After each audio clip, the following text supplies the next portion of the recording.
Bueno, gracias que nos acompaña. Muy buenas noches. Iniciamos la semana en donde los días materialmente no se distinguen uno de otro y otro de uno, auténticamente, porque lo que ha venido a pasar es que estamos en los días así, se van precipitando uno tras otro y uno no tiene claro si es lunes, si es martes o qué día de la semana es.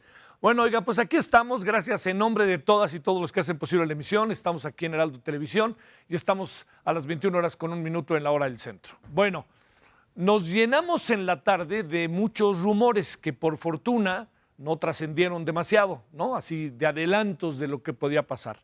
Pero hacia las 7:04 de la noche, 19:04 en la hora del centro, se dio una conferencia de prensa, ahorita le vamos a dar todos los detalles, muy importante, muy importante. Ahí está el gobierno tomando medidas verdaderamente severas para evitar al máximo que se pueda permear la infección del coronavirus del COVID-19. En eso estamos.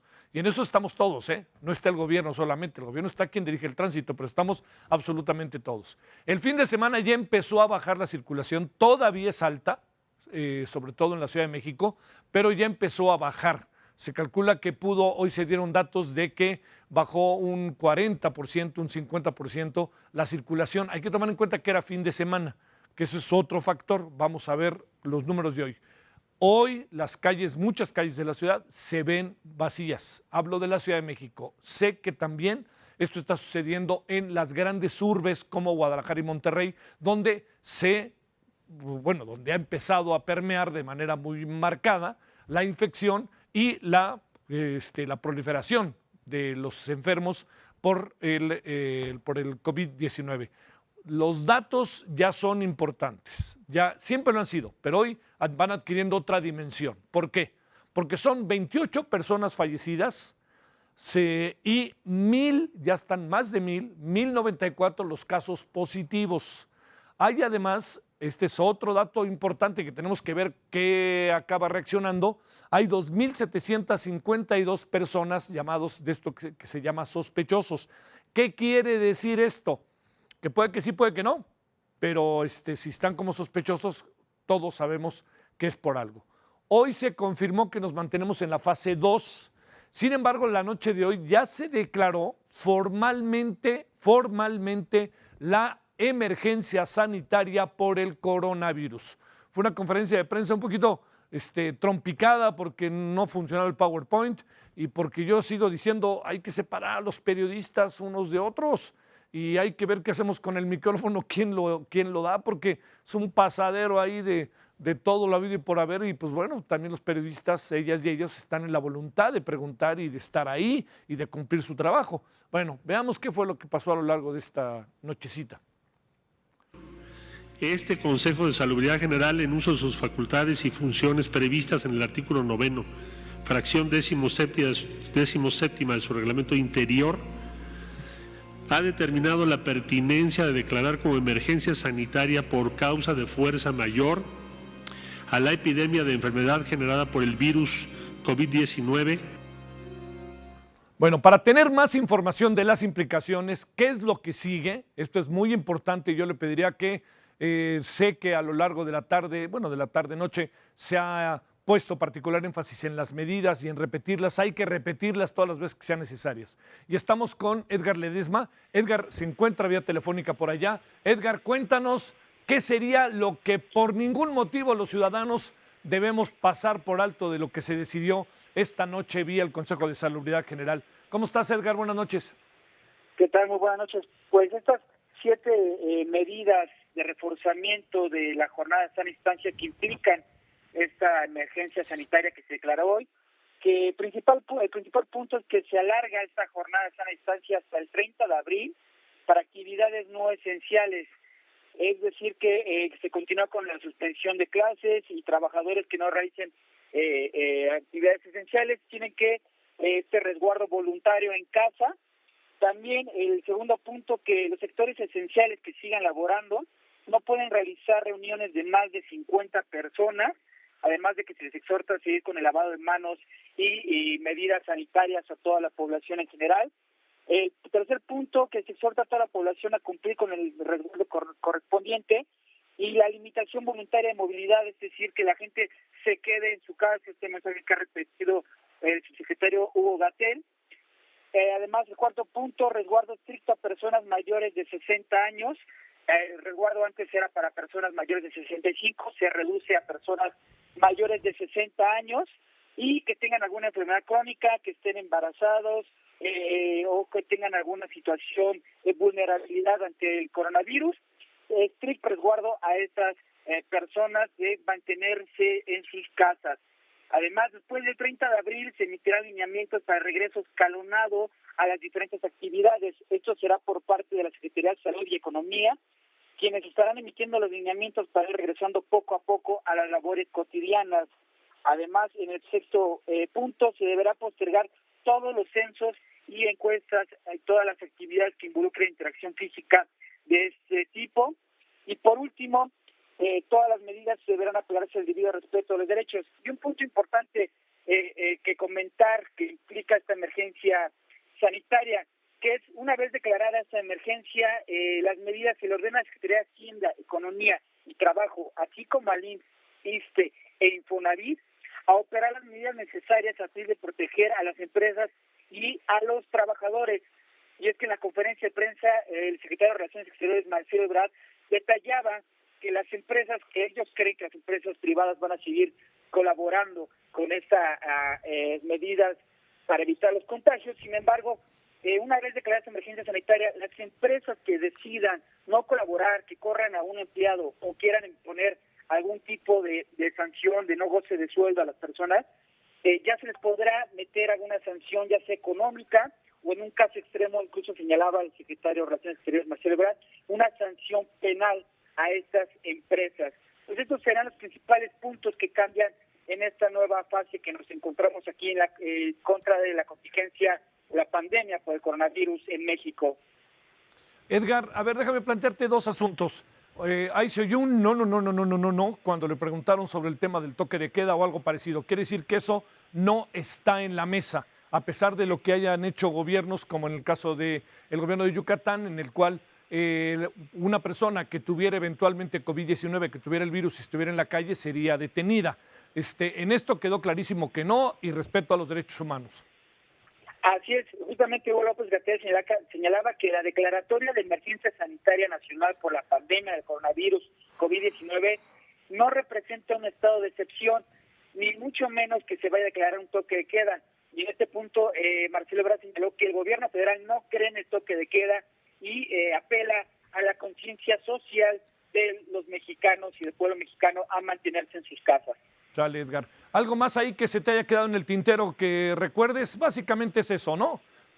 Básicamente serían esos los principales puntos que se señaló esta noche aquí en Palacio Nacional. Sí, oye, también lo que llamó la atención es que estaba la secretaria de Gobernación y no abrió la boca, y el secretario de Salud más bien parecía maestro de ceremonias, ¿no?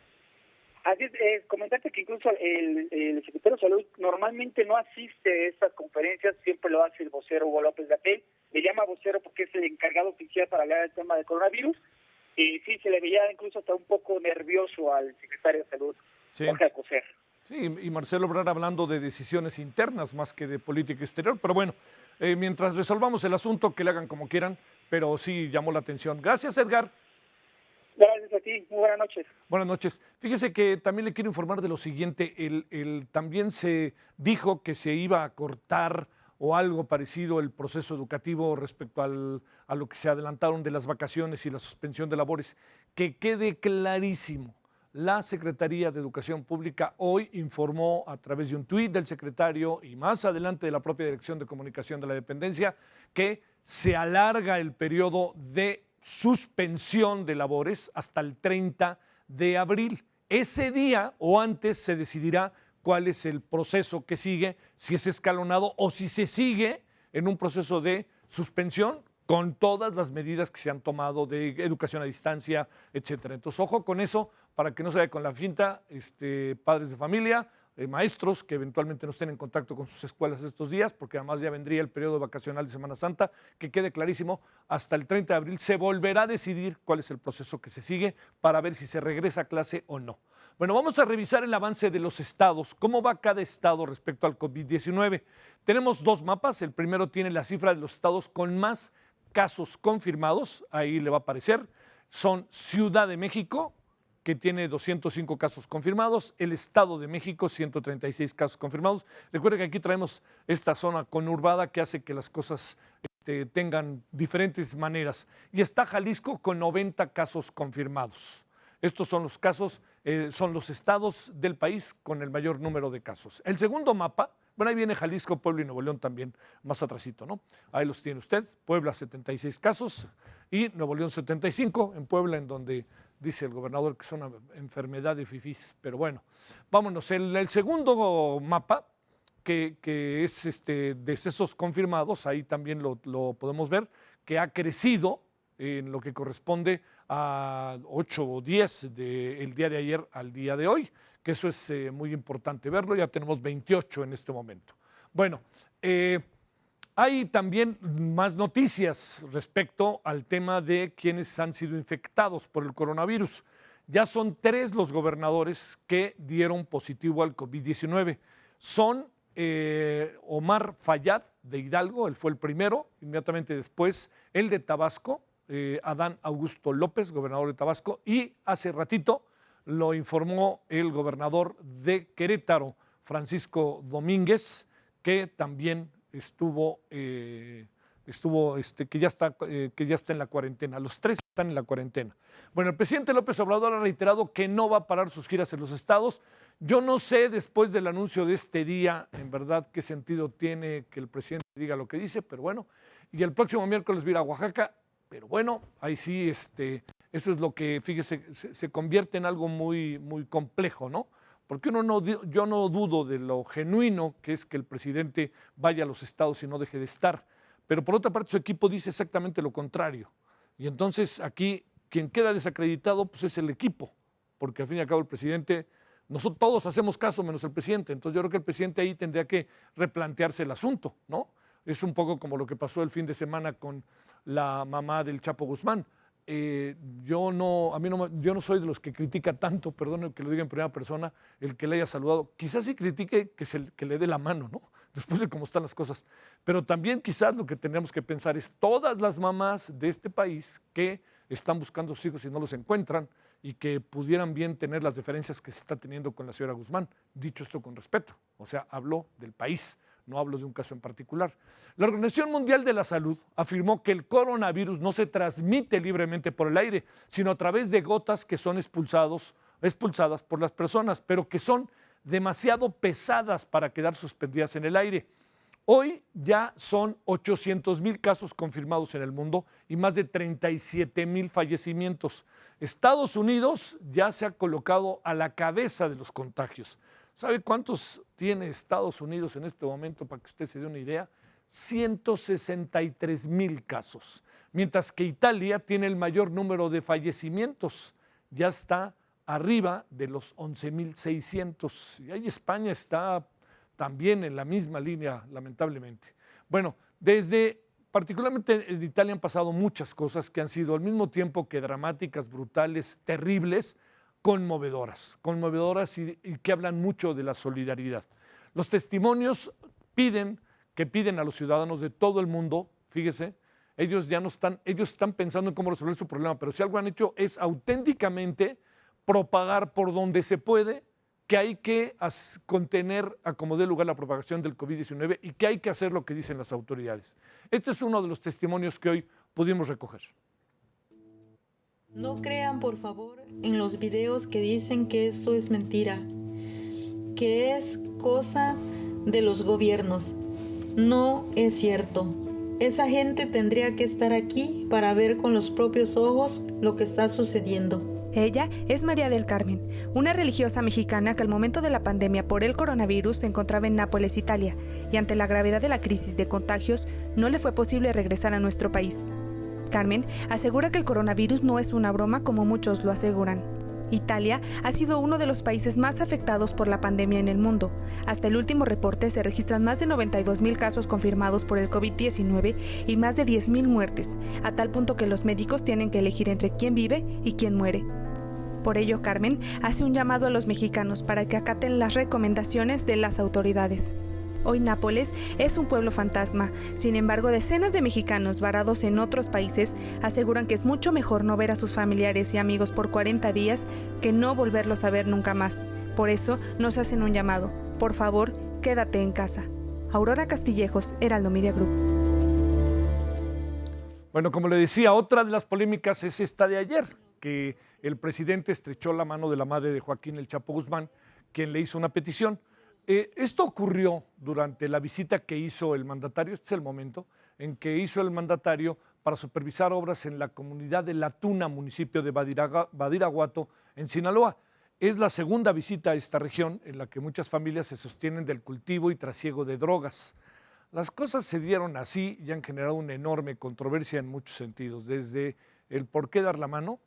Yo diría que eso era algo, quien toma a la persona, quien trae el sombrero es el abogado, todo indica, del Chapo. Se han dicho muchas cosas que yo no tengo ninguna manera de poder verificar, pero yo lo que digo es, yo no dudo del planteamiento que hace el presidente, como le decía hace rato, el asunto está en tener actos deferentes, ¿no? Cuando hay una crisis en esa materia en el país muy marcada y muy a la vista de todos, ¿no? Y bueno, también se hubiera evitado darle la mano con esto de que estamos en el coronavirus, no por otra razón, lo digo, que quede muy claro. A ver, ¿cómo ocurrieron las cosas?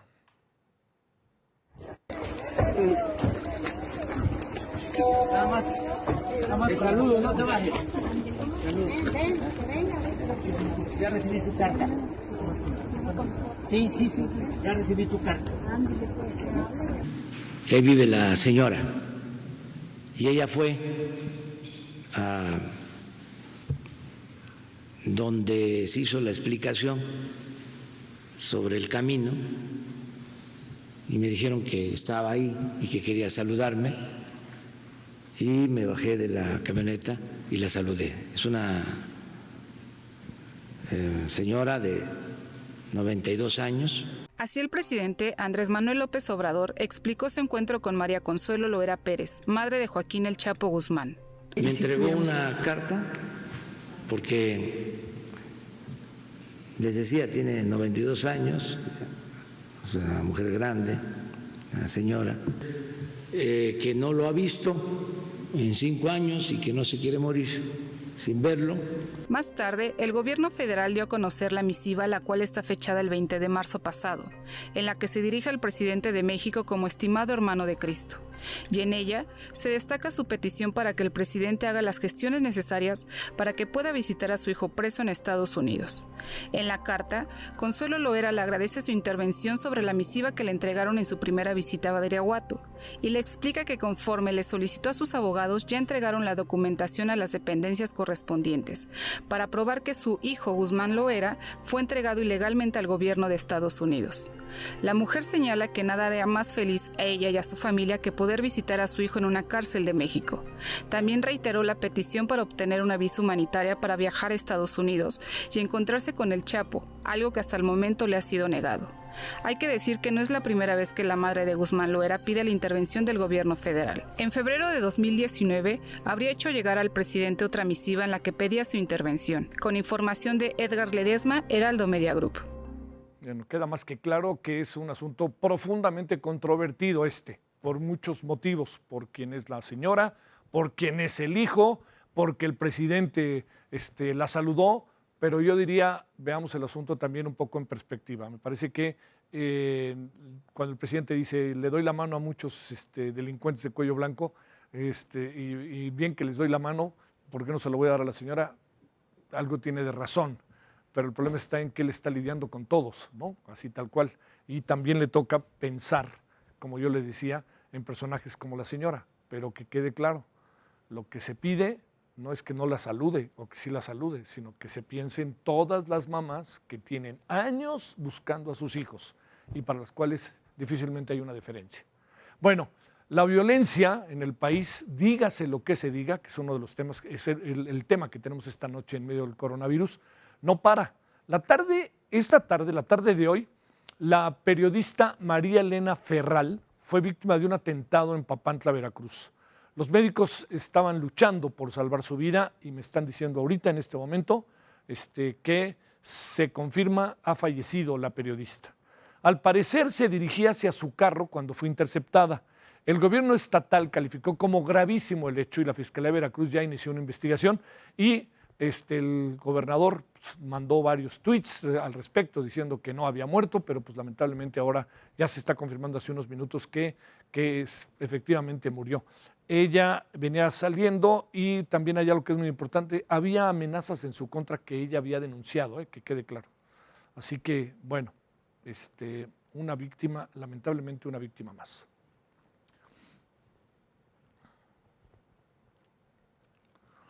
Bueno, vamos de aquí a conversar, vamos a iniciar con el asunto de esta noche que tiene que ver coronavirus, violencia, qué medidas tomar, etcétera. Le queremos agradecer a Carlos Joaquín González, quien es gobernador de Quintana Roo, que esté con usted y con nosotros. Gobernador, ¿cómo estás? Gracias, muy buenas noches. ¿Qué tal? Un gusto saludarte desde aquí de Quintana Roo. ¿Tienes la impresión de que la gente en el caso de los centros turísticos y de Chetumal, que por cierto debo decir que cada vez está mejor, está en la calle, no está en la calle, ha cumplido? ¿Cuál ha sido esta disposición para echar a andar el proceso de lucha contra coronavirus? Sí, Javier, efectivamente hemos venido incrementando algunas de las medidas que pues debemos de tomar más allá del distanciamiento, precisamente para evitar el contagio, que aumente pues de manera importante y fuerte. Y municipio por municipio y basado en el número de casos que se vienen dando en cada uno de ellos, hemos venido teniendo un mayor número de cierres de negocios, de mucha más vigilancia, digamos, para permanecer en casa, de exhortos e invitaciones a las familias del Estado para que lo hagan. Y pues hemos tenido buenas respuestas en algunos de estos municipios, en otros desgraciadamente no tanto. Falta en muchas ocasiones ese convencimiento y responsabilidad para precisamente hacerlo y lograrlo, pero vamos avanzando en él y yo espero que tengamos pues buenos resultados en materia de quedarse en casa. Debo decirte que en el Estado la actividad que es prioritariamente turística, como sí, bien tú sabes, está prácticamente en ceros. Tenemos ya más de 2 millones de asientos de avión cancelados en estos últimos 15 días, más de 6,000 vuelos cancelados desde pues muchos lugares del mundo, y esto pues evidentemente ha provocado que la gran mayoría de los hoteles, o más bien un poco más del 50% de ellos, hayan cerrado, y que esto pues ha permitido que la gente pueda permanecer de mejor manera en sus hogares y sobre todo en esta etapa de distanciamiento que estamos llevando a cabo. ¿Dónde está costando más trabajo que la gente se quede en sus casas? Presumo podría ser Cancún, podría ser ¿dónde exactamente, gobernador? Sí, evidentemente Cancún, Playa del Carmen, que son los dos sitios donde más pues trabajos da el que la gente se quede en casa, pero sí hemos ido avanzando. Evidentemente el movimiento es mucho menor, que te diré 15-20% de lo que normalmente vemos en una ciudad tan activa y tan dinámica como Cancún o como el mismo sí, Playa del Carmen, pero pues evidentemente también todavía nos falta el poder tener un mayor porcentaje de personas dentro de sus casas. Sí. Cozumel, para bien y para mal, es isla y está aislado, ¿verdad? Sí, efectivamente, igual que Isla Mujeres, al igual que Holbox, sí, 3 islas, las 3 islas habitadas de México, y que pues sí permiten pues un mejor control sobre esta situación. ¿Han pensado, como tu vecino yucateco, tomar medidas drásticas, fuertes, como detención o alguna cuestión de esta naturaleza en función de los escenarios que están cada vez agudizándose más y en el propio Cancún? Sí, fíjate que sí, Javier. hace algunos días tuvimos una situación que nos llevó prácticamente a esa situación, que era un caso positivo en la ciudad de Cancún, que teníamos y tuvimos datos de haber abandonado el aislamiento, de ir a diversos sitios, y eso provocó que se generara una posible denuncia al respecto. Afortunadamente hubo un cambio en la actitud y no llegamos a esa situación, pero estuvimos a punto de llevarlo a cabo, y por supuesto que la ley en Quintana Roo permite esta situación y la vamos a llevar a cabo en el momento en que así sea necesario. Quiere decir que ahora que desde, perdón, en la conferencia de hace rato se tomó la decisión de que se agudizan aún más las medidas de seguridad y las medidas de permanecer en casa, ¿ustedes piensan hacer algo más con la gente en la calle o qué van decidiendo, gobernador? Yo estoy seguro que con el exhorto, la invitación y por supuesto tener atención en cada una de las calles, yo he dispuesto en conjunto con la Policía de Quintana Roo, con la Guardia Nacional, el invitar a toda la gente a que permanezca en casa, y al mismo tiempo también hemos establecido un grupo de voluntarios de tipo social que transitan en las calles precisamente para invitar a la sociedad a permanecer en ellas y que esto nos lleve a mejores resultados. ¿Cuántos son los números que tiene el estado de Quintana Roo, gobernador, en este momento? 44 casos positivos, de esos 4 están en hospitales, el resto está en casa, en aislamiento. Tenemos ya en Benito Juárez, en Solidaridad, en Otompe Blanco, en Tulum y en Cozumel. Casos que se han venido dando. En Cozumel es 1, en Tulum son 2, en Otompe Blanco, que es donde está Chetumal, 1, y la mayor parte de los casos está en Benito Juárez, en Cancún y en Solidaridad. ¿Cómo se dio la afectación, cómo se dio la infección? ¿Era externo, vino del extranjero o ya empieza a ser asintomática y propia de los contagios locales? Hasta este momento todo es de importación viral, ¿sí? Todos han sido por algún viaje efectuado o algún extranjero, algún turista que llegó y está aquí y que está pasando precisamente esta cuarentena en el estado. Bueno, pero por lo pronto, digamos, no hay necesidad de movilizar las medidas de seguridad. Te pregunto, porque hoy es el tema que tenemos aquí en nuestra mesa de análisis político, la seguridad, la inseguridad ha aparecido, la seguridad está ganando. ¿Qué ha pasado a lo largo de estos días en el estado, gobernador? Sí, hemos incrementado todos los programas de prevención en materia de seguridad, incrementado el número de nuestros policías, la Guardia Nacional, el Ejército, la Marina, quienes en coordinación hemos estado trabajando precisamente para resguardar de mejor manera los centros comerciales, los supermercados, estos sitios que desgraciadamente empiezan a tener a través de redes sociales la posibilidad de invitación a saqueos y este tipo de acciones que incrementan, por supuesto, el temor de toda la gente.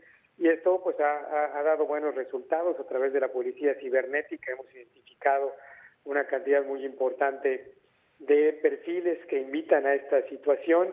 Se han detectado, se han tenido detenciones inclusive con ellos, y esto pues ha evitado en mucho esta situación, y además estamos incrementando los rondines de vigilancia en todas las ciudades del estado y por supuesto una vigilancia especial para que pues las casas estén cuidadas en este momento. Vamos a iniciar un proceso de apoyo alimentario, de ayuda a la gente que ha perdido su empleo o que ha disminuido los ingresos en sus empleos derivado de la falta de turistas, de la baja enorme que tenemos en niveles de ocupación hotelera, y que nos va a permitir también que la policía, la Guardia Nacional y por supuesto la Secretaría de Desarrollo Social puedan participar cerca de la gente, y que esto también ayude inclusive para la vigilancia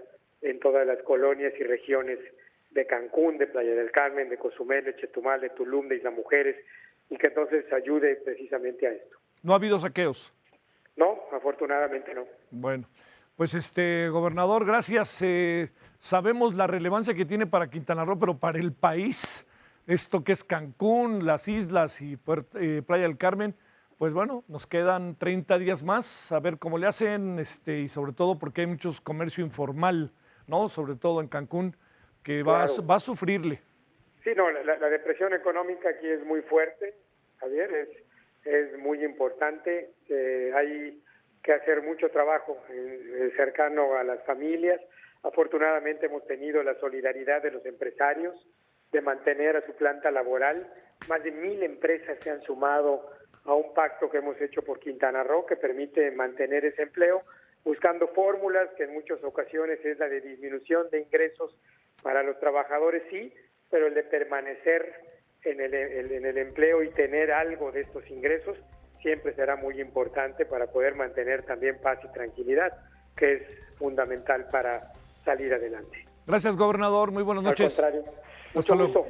Gracias. El gobernador de Quintana Roo, y bueno, ahí tiene usted cómo están las cosas. ¿Por qué pusimos este caso? Porque se ha hablado de inseguridad tanto en Yucatán, de medidas drásticas en Yucatán, como en el propio Quintana Roo, incluso en el caso de Sonora, pero el asunto está, como usted alcanza a ver, cada quien está manejándose y hay algo más que valdría la pena cerrar.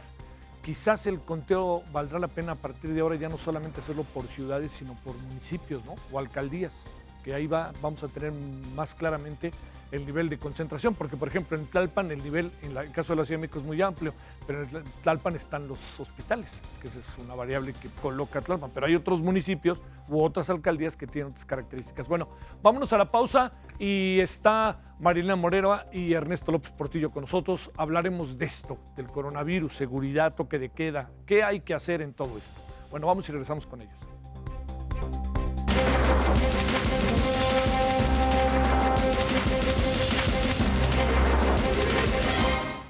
Bueno, se conjuntan muchas variables respecto a lo que estamos viviendo que tienen que ver con temas de seguridad, seguridad nacional, toque de queda, aunque ya quedó clarísimo hoy que no va a haber ni cosa parecida, pero el tema está de cualquier manera por el tema de los saqueos que ha habido en algunos lugares. Bueno, le hemos pedido a Marilena Morera, presidenta de Causa en Común, que esté con usted y con nosotros. Querida Marilena, gracias que estás por ahí. Muy buenas noches.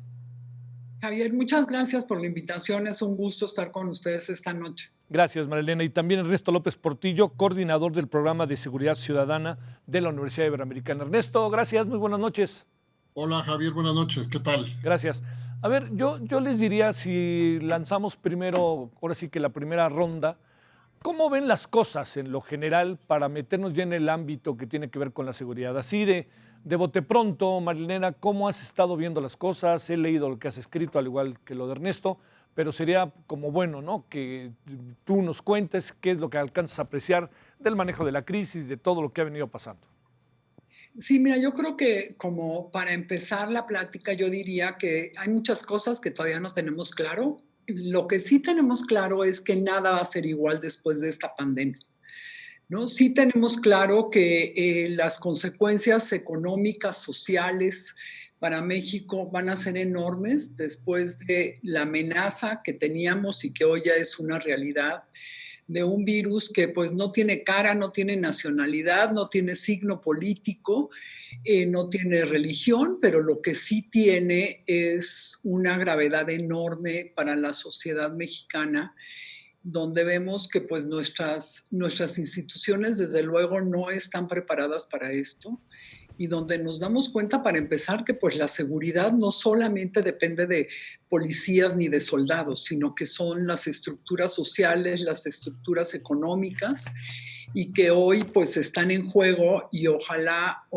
que no nos vaya muy mal y de cómo nos vaya aprendamos mucho.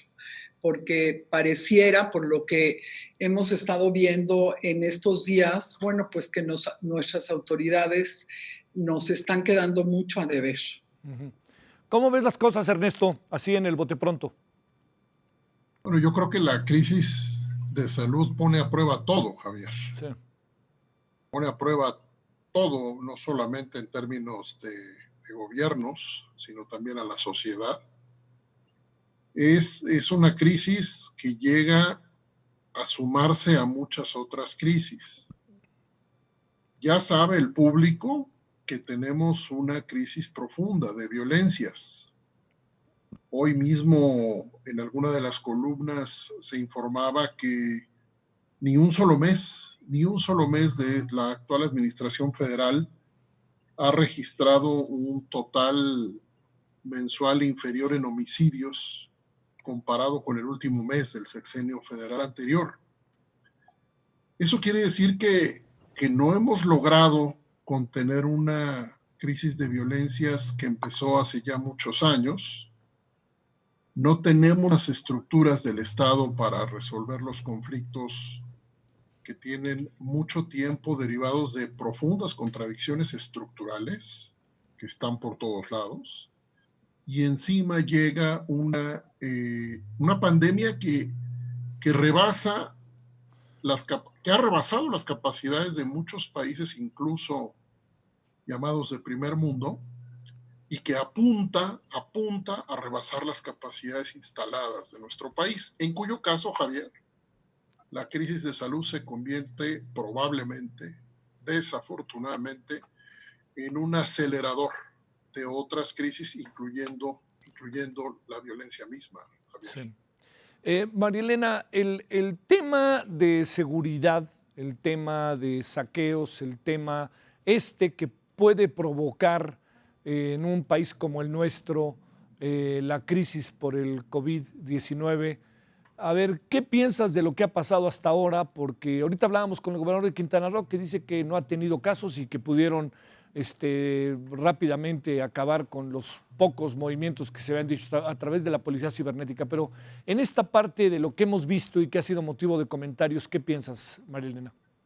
Bueno, yo creo que ya hemos visto saqueos, no hemos visto todavía saqueos porque a la gente le falta de comer, ¿no? Sí. Sino que los saqueos que son comunes cuando hay oportunidad de que las autoridades están viendo otras cosas, que la gente está preocupada por otros temas, como estamos ahora como sociedad, y que hay grupos que definitivamente encuentran oportunidad en esto, y ya hemos visto saqueos a tiendas donde lo que se llevan son los aparatos electrónicos y son las computadoras y las televisiones, ¿no? Sí. Que no es un tema de que alguien necesite eso para comer. Sí creo que cuando hay oportunidad, pues así como todos aprovechamos las oportunidades, ¿no? Los delincuentes aprovechan también estas oportunidades para hacer saqueos, y también coincido aquí con lo que decía ya Ernesto, que aquí también lo que se necesita es mucha sociedad, ¿no? Sí. En estas crisis lo que necesitamos es un gobierno fuerte y una sociedad todavía mucho más fuerte, y me parece que en ese sentido los mexicanos siempre somos capaces de responder. Ojalá en esta ocasión también así lo seamos, ¿no? Y al igual que nuestras policías y nuestras fuerzas armadas, que pues todos tendremos que responder a una crisis de salud que se puede convertir en una crisis de seguridad nacional, sin duda. Ojalá nos equivoquemos y ojalá tengan razón quienes dicen que nos va a ayudar la situación geográfica y que nos va a ayudar el clima de México, ¿no? Pero mientras me parece que sí nos deberíamos de preparar mucho más. Y en ese sentido, fíjense que me llama la atención que las campañas mediáticas no sean mucho más fuertes de decirle a la gente cuál es la situación y qué es lo que debe de hacer, o qué es lo que se espera de la gente. Hay muchísima gente que no sabe. A nosotros nos escriben, y platico mucho además con gente de las comunidades donde es la gente que nos ayuda aquí en la casa, y realmente no saben lo que está sucediendo porque nadie les ha explicado. Y eso aparte sí me parece que deberían los medios de comunicación ser mucho más, pues ir mucho más a la vanguardia, y creo que a las organizaciones sociales también nos ha faltado mucho esta parte, ya que el gobierno pues no lo está haciendo como creemos que debería hacerlo. Ernesto, hoy quedó claro que no está de por medio estas palabras que son muy fuertes, toque de queda, y que queda por delante respeto a los derechos humanos. ¿Se puede convivir en una circunstancia de esta naturaleza bajo estas premisas? Y no es que esté alentando nada, sino simplemente lo pregunto en función de cómo se están dando las cosas. No, tenemos que tener muchísima reserva de cualquier hipótesis, Javier, de futuro, pero toda la reserva. Sí. Lo que está pasando en el mundo en este momento, bueno, no lo previó nadie, y las reacciones de cada estado, de cada país, se han ido tejiendo en función de la crisis de cada país. Algún experto epidemiólogo en Estados Unidos decía que el cronograma lo pone el virus. Bueno, sí, el cronograma lo pone el virus. ¿Esto qué quiere decir? Que el Estado mexicano tomará las medidas que deba tomar, que la propia Constitución le autoriza, en lo que es hoy una crisis, una emergencia sanitaria declarada por el Consejo de Salubridad General. Ahora, esto puede avanzar hacia escenarios de restricción de libertades con base en la propia declaratoria de emergencia. Sí puede avanzar. Quien diga que esto no es posible es una irresponsabilidad, porque en este momento nadie, la mejor epidemióloga puede prever de qué tamaño y a qué velocidad será el contagio. En ese sentido, nadie puede prever si se deberá intervenir, de entrada, por supuesto, el derecho al libre tránsito, pero tampoco es posible prever si habrá o no habrá, por ejemplo, un desbordamiento de la infraestructura de salud, lo cual es desafortunadamente altamente posible. Solo hay que escuchar las conferencias de López-Gatell y de todo el equipo de salud. El escenario de que el ritmo de la epidemia, de la pandemia, rebase la infraestructura hospitalaria es un escenario que está en la mesa. Sí.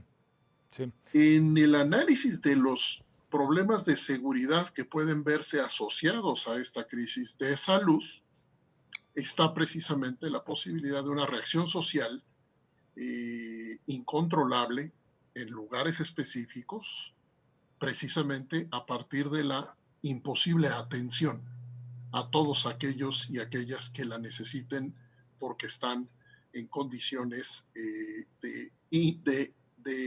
obligada intervención hospitalaria. Así que cuidado, Javier, tengamos la reserva y abramos las hipótesis con cuidado nosotros también y responsabilidad, abramos las hipótesis y no cerremos ninguna, porque es el tiempo de tener muchísimo cuidado en no generar expectativas de blanco y negro. Esto no va a ser blanco y negro en ningún sentido.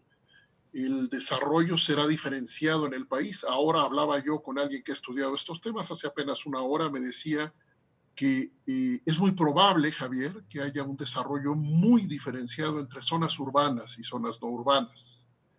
Y que precisamente en zonas no urbanas donde no hay infraestructura hospitalaria, donde no hay el más básico de los equipos para atender a una persona que ha evolucionado en el cuadro del COVID-19, es muy probable que en esas zonas haya mucho menos contagio. Pero son hipótesis. Son hipótesis y nada más, Javier.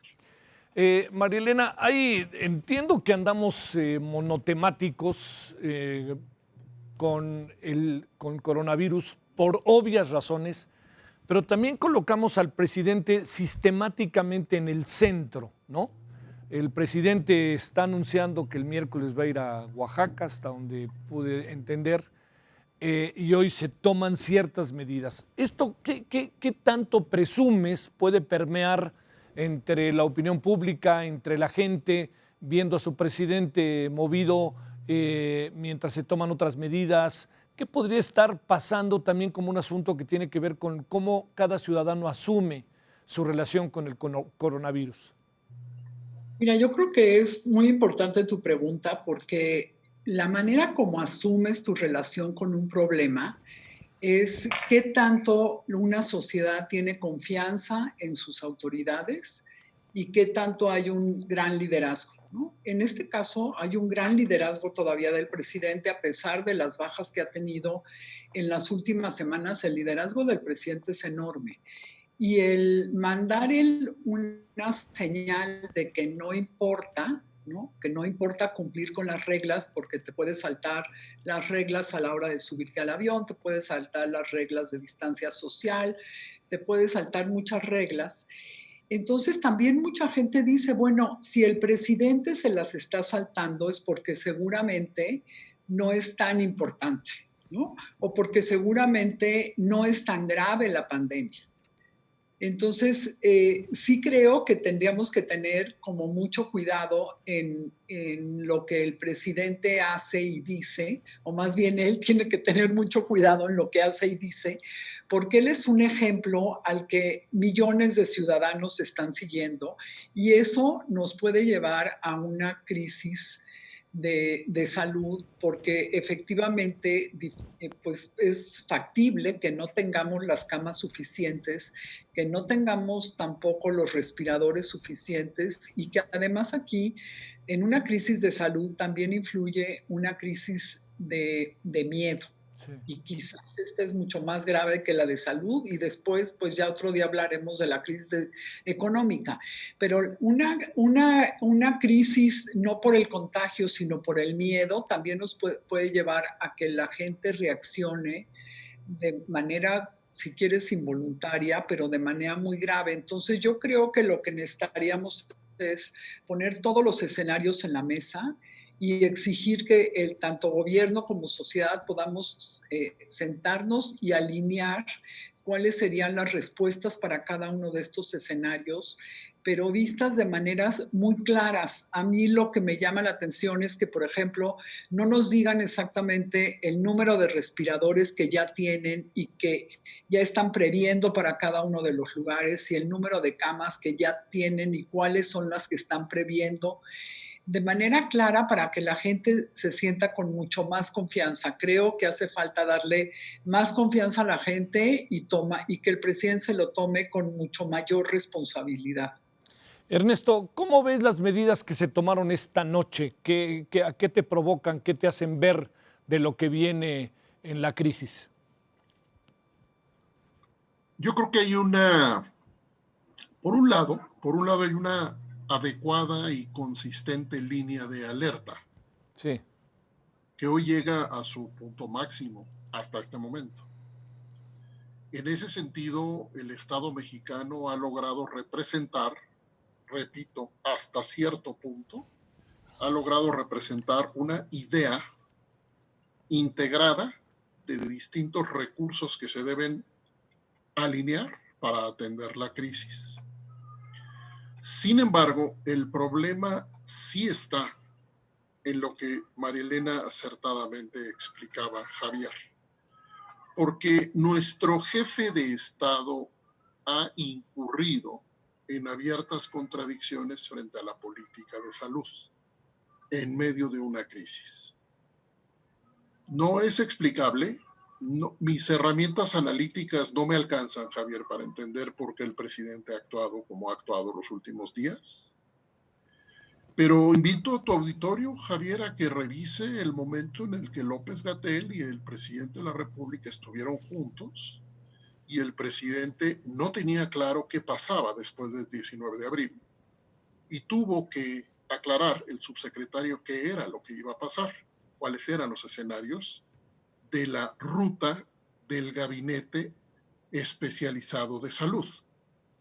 Entonces, vaya contradicción, Javier. Mi respuesta no puede ser mejor a esta. Por un lado, repito, una extraordinaria consistencia en términos de un gabinete especializado que, por cierto, tiene reconocimiento internacional.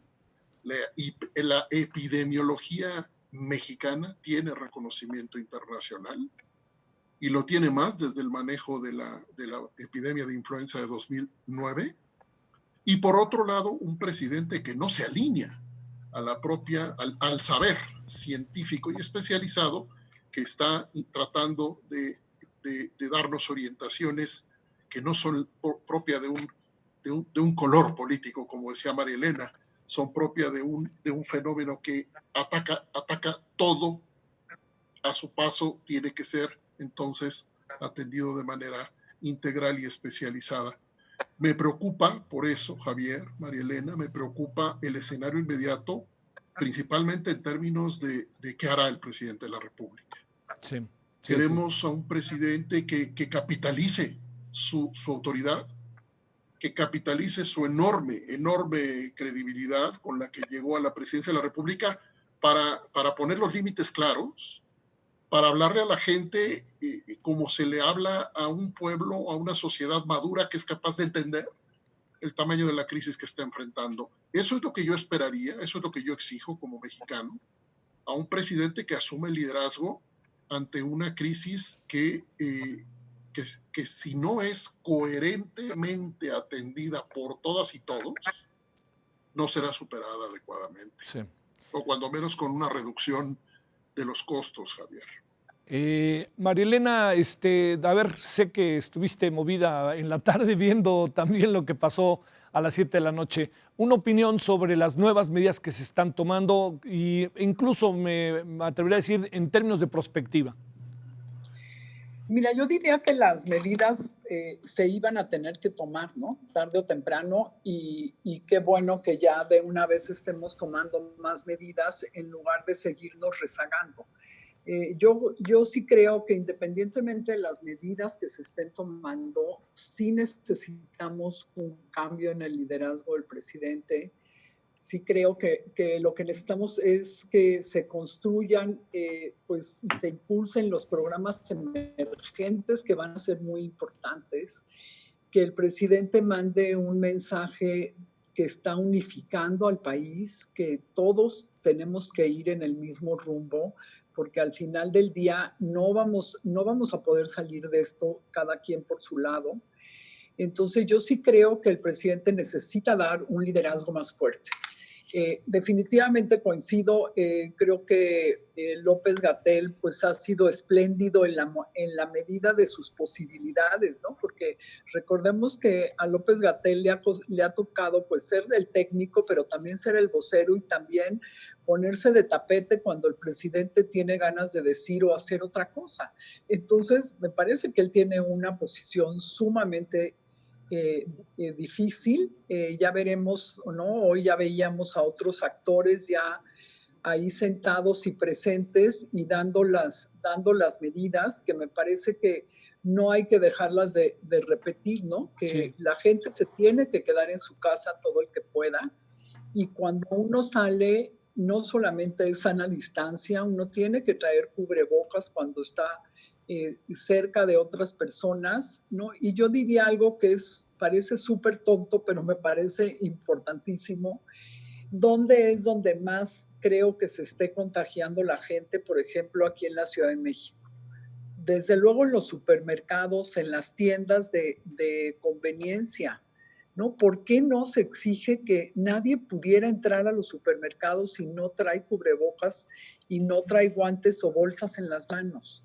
Uh-huh. Entonces, creo que hay cosas muy importantes que no estamos haciendo y que sí necesita el gobierno decirnos que las tenemos que hacer, porque necesitamos que alguien nos lo esté diciendo y que no nos olvidemos de hacerlo. Bueno, María Elena, muchas gracias. Ha sido un gusto. Al contrario, gracias a ustedes. Gracias, Ernesto, muchas gracias. Buenas noches, Javier, buenas noches, María Elena. Hasta luego, buenas noches. Abrazos. Pásela bien, siga las medidas que nos han